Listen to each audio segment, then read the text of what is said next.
அதாவது தாவேக்காவோட மிகப்பெரிய வெற்றி என்னன்னா, காசு குடுத்து தான் ஓட்ட வாங்கணும் அப்படிங்கிற ஒரு விஷயத்த மாத்திட்டாங்க.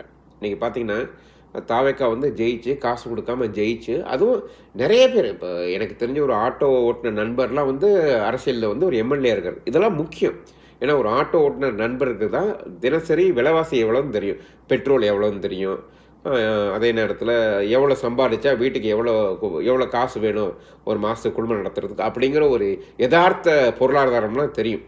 இது வந்து ரொம்ப மிகப்பெரிய ஒரு விஷயம். ஏன்னா, இப்போ நம்ம தாவேக்கா செஞ்ச இந்த நல்ல விஷயத்தால, அடுத்த தேர்தல்ல எல்லாரும் காசு குடுக்க பயப்படுவாங்க. ஏன்னா, இவ்வளோ காசு குடுத்து தோத்தா அது வந்து முதலீடே வந்து அவங்களுக்கு இதாயிரும்ல. அதனால அவங்க வந்து காசு குடுக்குறதுக்கு இனி யாரும் முன் வரமாட்டாங்க. எல்லாருமே அடுத்த தேர்தல் நீங்க பார்த்தீங்கன்னா, எல்லாருக்கும் ஒரு வாய்ப்பு இருக்கு. நெறைய பேரு இந்த என்ன சொல்றது? நெறைய பேரு மக்களுக்கு சேவை செய்யணும்னு நெனைக்கிறாங்கல்ல, அந்த மாரி ஒரு சிறந்த ஒரு அரசியல் நோக்கத்தோட இருக்க ஆட்களுக்கும் வாய்ப்பு இருக்கு.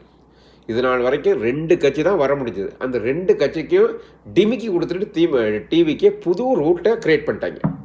இந்த புது ரூட் என்ன ஆக போகுதுன்னா, யார் யாருக்கெல்லாம் மக்களுக்கு நல்லது செய்யணும் அப்படிங்கிற ஒரு எண்ணம் இருந்தா ஒரு அரசியலுக்கு வரலாம். அது ஒரு மிகப்பெரிய மாற்றம் தானே.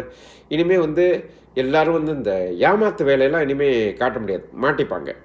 இது வந்து தாவேக்கா வந்து ஒரு மிகப்பெரிய புரட்சி செஞ்சிருக்காங்க. அவங்க ஜெயிச்சதோட பெரிய புரட்சி என்னன்னா, தமிழ்நாட்டுல யாரும் இனி காசு குடுத்து ஜெயிக்க முடியாது.